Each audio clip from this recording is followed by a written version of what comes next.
I do have skills that make me a nightmare for people like you.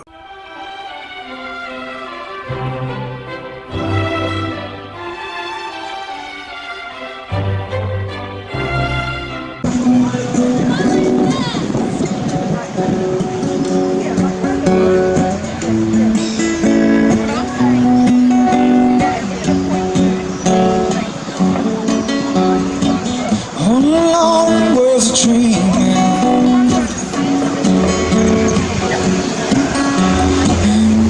Cold sweat like getting threw my hands in the air and say I'm coming someday, yeah. She said if you dare come and let it through,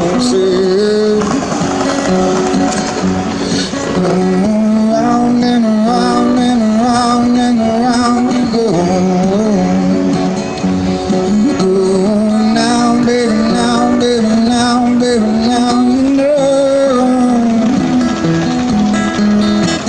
I'm really sure how to feel about it. Something in the way you move makes me feel like I can't live without you. You take me away. I want you to stay. I want you to stay.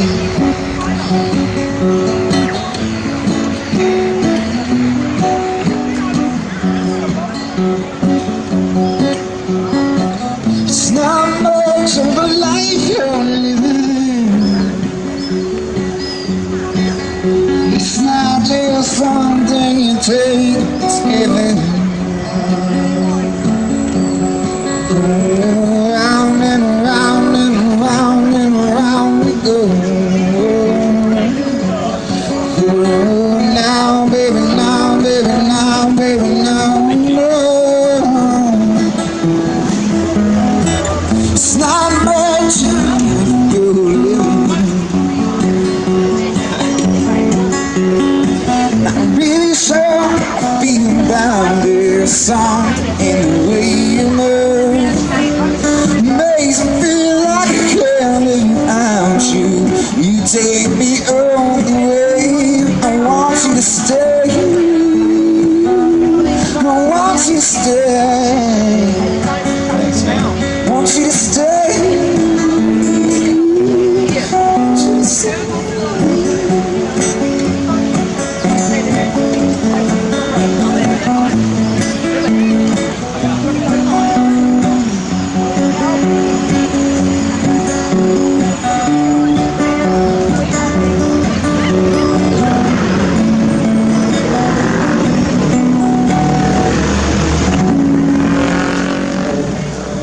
Just stay in the shadow.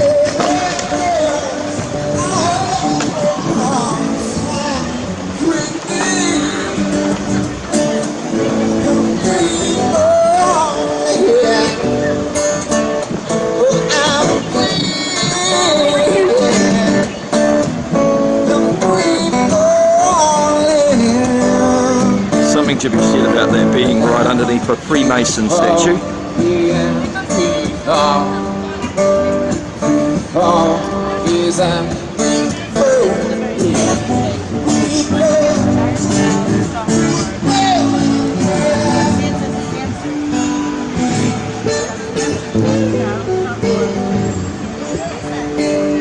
He's there with his Freemasonry regalia.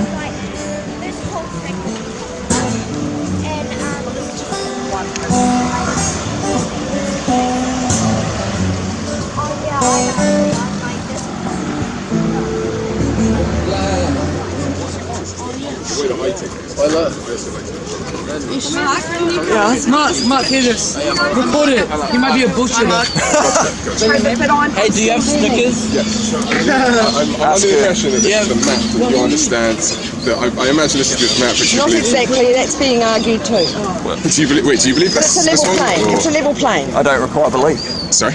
But it's not. I don't need belief. So wait, You can believe in unicorns. As you know, Okay, belief right, requires absent fact.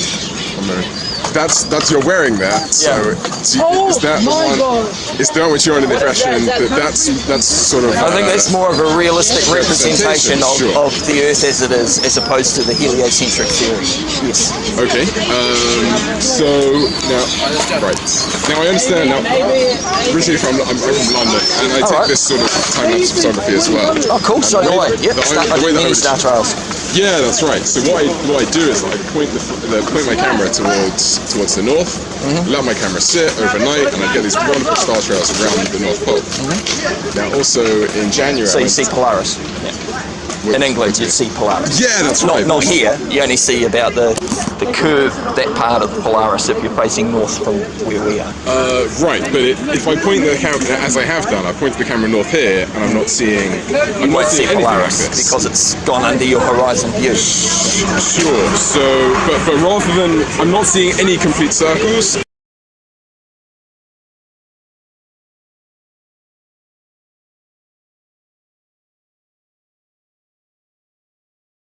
I'm seeing curvature, but I'm not seeing any complete circles. Okay. Now, in January, I went down to Blenheim. Celestial pole? So I have done that. Yep. But you see, it spins around the other direction. Yeah, cool. Well, when you think about it, Polaris is going that way, that's going that way. So they're all doing the same motion. You're changing your perspective of view. You're looking north and then you're looking south. So of course they're going to be going in opposite direction.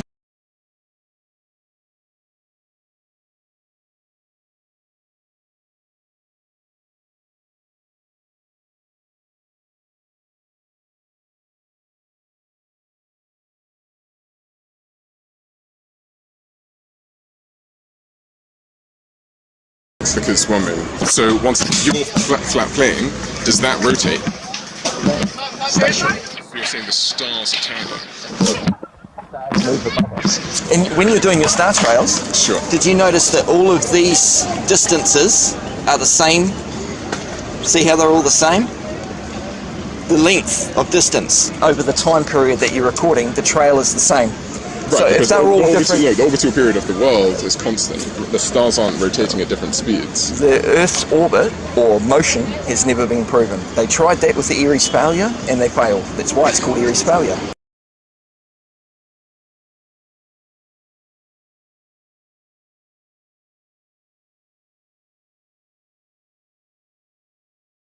And they failed. That's why it's called Eris failure. Okay, well, the Eris failure proved it. We launched a rocket yesterday.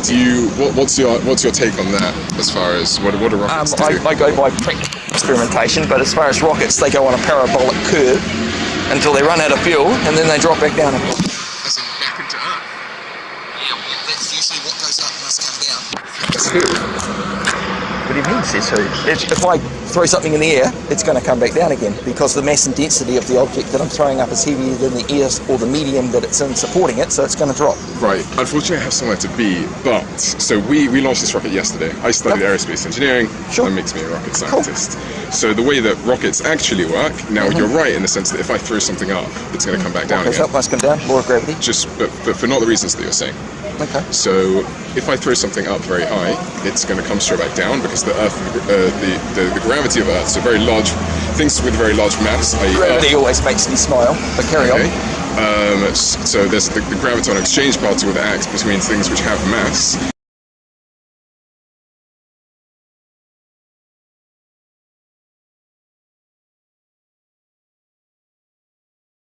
Graviton exchange particle that acts between things which have mass, and that exerts the gravitational force between things. There's a gravitational equation that works very well, and for any celestial body that we've been to, holds true.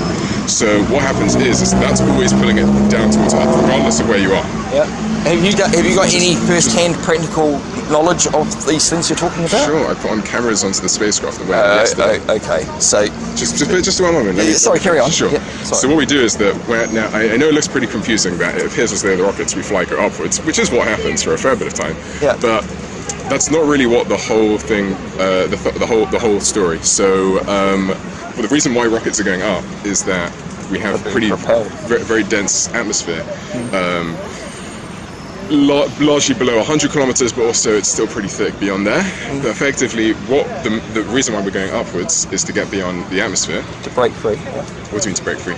Well, to break free of the atmosphere, to break free of the area behind it. Well, it's always been taught that you're breaking free of gravity. The ionosphere spreads out And then many hundreds of kilometers. But the main thing that we're trying to do is that by being in an atmosphere, it's a retarding force against us. So when you're driving the car, if you let go of the accelerator, course, as you're smashing into the air, it's taking energy out of the system, it's slowing you down. Whereas when we're putting ourselves into an orbit, it's great if we can go to an orbital speed close to the surface, but we're going to heat up very quickly due to atmospheric heating, and we're going to slow down very quickly. So how do the satellites get on if they're made out of aluminium and stuff? Why aren't they melting in the thermosphere? That's a great idea. So the reason is that when we get to orbital velocity, about 5 kilometers per second, but it's not as though we're going 0 to 5 kilometers per second, and definitely not It's accelerating. Yes. And so things do burn up when they re-enter because they're going that quickly when they're coming into the atmosphere.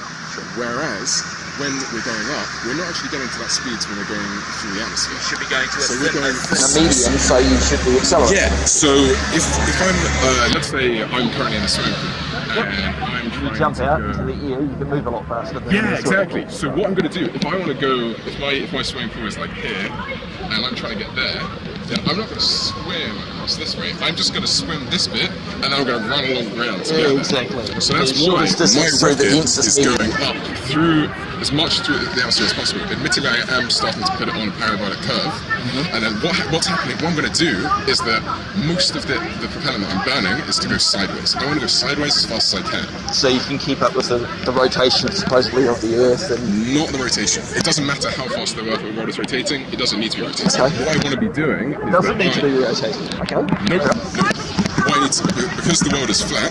Because the world is flat. Because the world is flat. Gotcha. Because the world is round. Because the world is round. I need to be going Spherical. I need to be going. A place is round. I'm taking a plane because the orbit is on a particular plane. Because the orbit is on a particular plane. But effectively, let's say we just went up, we can go straight back down. If we go sideways a bit, then it means that our path is going to go a bit sideways before it comes back down again. If I go so far sideways, then that means that as the world is going round, I'm moving at the same speed as it's going round, and that causes me to go into this circular path again and again and again. So what's keeping you up at that altitude? We're in a if you unfortunately I can't carry it, it's my Sabbath, but if you were to take your camera and you were to spin it around, it's going to keep itself it's going to keep itself at that distance. We have a force exerting us, and that's due to the force you've initially given it. That's the centripetal force that we're at. So we're in and so there's nothing that's going to be retarding that velocity that you've given it. Sorry, there is going to be something that's retarding that, and that is the very thin amount of atmosphere that's still there. So that's why the satellites that we send up, it is going to deorbit in a number of years. But the higher orbit you're in, the longer it's going to stay up there for. But yeah, that's orbit. And I was able to. Now, admittedly, I'm not an astronaut, so I haven't seen it firsthand. But I did put on the cameras into the spacecraft that we sent up, and we were able to see the curvature of the world as it goes around. It's really something amazing to see. They've taken footage from roughly, I think it was 70 miles up. No curvature detected. Is this something which have you done a high altitude balloon project, or is I haven't myself, but I've seen many amateur high altitude balloon Why do you projects. trust that any more than any other sort of space program? Why do you give them credence? The bigger the program, the more they have to lose. What do they have to lose? Funding. From who? NASA's getting a shitload of money each year. That was a private organisation. Where do we think we get our money from? I don't know. I'm not sure about the private side of things, but I'm just going by NASA.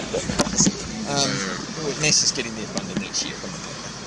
So they've got a lot to lose if they're proven to be all bullshit. Like you think we've been Right, but to the moon? that's one. I know that we went to the moon. The retroflectors left on Apollo 17. The moon's a giant reflector regardless. You don't need light. You don't need. Wait 1 second. How do you think the lunar phases work? how do I don't know, to be quite honest, how lunar phases work, But but it I makes- think it's depending on where the sun is in its orbit above the Earth versus where the moon is on its orbit above the Earth. Orbit above the Earth. We'll probably have to stick around there in a bit. Because But just you're thinking that the sun's 93 million miles away and 400 times greater than the Earth's diameter. I'm Yes, thinking the yes. sun's a small localized light that's orbiting why is it above the hanging Earth. above the Earth? I don't know why it's hanging there or what What's it the is, proof behind what that it's even made idea? of. But I know that from the looking at high altitude balloon photos, and you see the sun, leaving a hot spot on the clouds below it, that can only happen with a close localized light. You wouldn't get crepuscular clouds if the sun was giving us parallel lights. I'm not Crepuscular sure. clouds, you see the sun rays coming through the clouds and they all come out in a triangular fashion. You know what I mean? You see the sun rays, they call them the fingers of God or whatever you want to call them, but you know, you see. You can there's totally do that. There are many photos of crepuscular clouds. You ever cut a card, just a slit, and then seen a ray of light shine out of it. It'll sprawl out. You can get a pretty straight line out of a slit. Again, there are other people that have done those tests. I haven't done those myself, so I can't speak from Why first don't hand. you? If you're going to be as convinced to come here, I've done my line of sight tests. I've done many star trails and time-lapse photographies of the South Celestial Point where I live out at Waimaku, but no city lights. so you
But why aren't you expecting to see a different thing when you point your camera north when you point your camera south? Because it would make no sense if you're... I've filmed northward and south of true north and true south, not magnetic north and magnetic south. And I've got the south celestial point bang on in the centre of my camera's shot, and I've got the clock face going around of the crux and the pointer stars, Hagel, Rigel, Kent, all of those going around in their clockwise position, but they slowly degrade over the year because they work backwards over the year's cycle.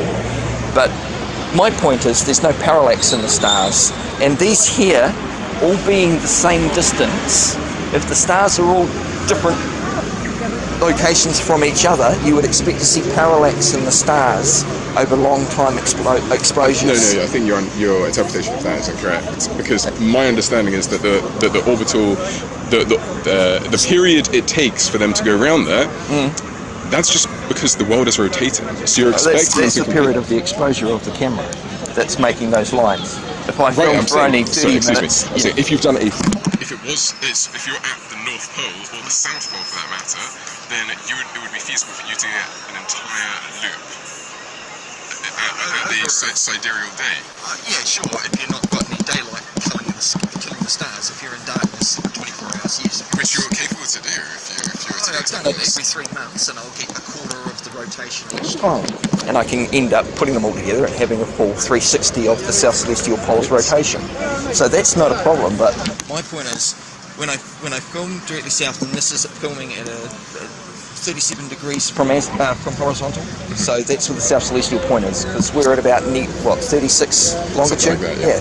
So that's why I go 36 up from horizontal. And then I've found true north by just, trial and error with the camera until I get the spot in the centre. So that way I know I'm looking on 30 degrees of all of the stars' rotations from the South Celestial point. When I'm filming north, I'll only see that bit because Polaris is below my viewable perception. It's out of my range of view, so I'm not going to see Polaris. If I was to go towards Indonesia or more towards the equatorial plane, then I would see more of Polaris, but I'd see less of the South Celestial rotation. So I think an important experiment for you to do.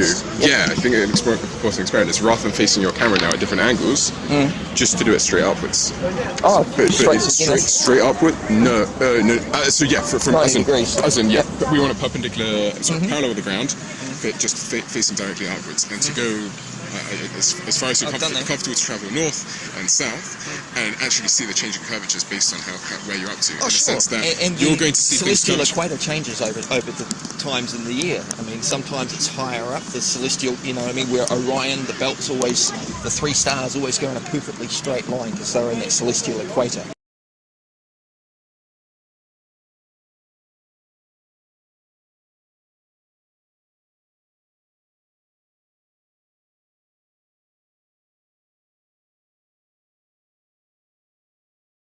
So they're always going, but sometimes they might be at about 80 degrees, sometimes they might be at about 50 degrees, depending on the time of year, whether it's spring, summer, winter, because obviously the sun is doing its orbit closer to north in our winter time, and that sun's doing its orbit above us more, it's higher in the sky.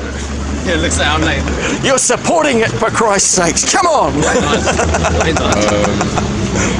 Thank you, mate. So 1 second, so what is down to you? Why are things going down? Any item will go down until it meets another mass. What's down? Towards the earth. Towards the ground. Why towards the ground? Because upward is full of air, and so a solid object is always going to go in a motion until it hits another object. But what's special about the ground? Why can't I go sideways? Because it's solid. We can go sideways. The wall is solid. Well, I'm not going to go sideways. I mean, I am going to get attracted to it, but far marginally compared to the centre of Earth. Okay. But why aren't I going sideways compared to down? Because we're not moving sideways. No. If I drop something, it's going to go straight down, yeah? It's not going to go straight across. No, but why? Because there's no lateral movement. Right, but currently I'm flat against the ground. I can still feel the Earth exerting a force on me, which is pulling me further down to the ground. But you're saying feel your weight on your feet. I'm being pulled to the ground. Are you? Yeah, 100%. I can feel, and by extension of the Earth's inertia and gravitational force pulling me towards the centre of the Earth. And the way that I feel that is it's the weight of my body is going down, The interface between my body and the ground is through my feet, and there is a force of, depending on how much unhealthy food I've been eating, it's roughly 70 times 9.81.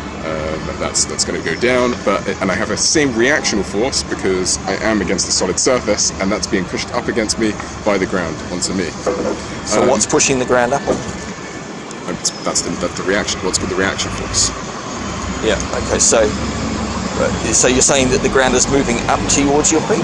No, I'm not saying it's moving. You can have forces without things moving. Without motion. That's correct. I said that building, it's holding itself, even though there is forces interacting between every single one of those elements. Yeah, okay. Forces can be I think I grasp what you without mean, motion. yeah. That's I'm not a rocket scientist.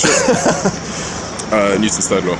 So you think like you see the side cuts of the plane where we've got a crust and a mantle, and you think that's all real? Well, that's speculation because no one's been to the centre of Earth. Yeah, do you know how far we've actually drilled in? I don't care. How far Russia, we've drilled in. 12k. That's the deepest I've dug.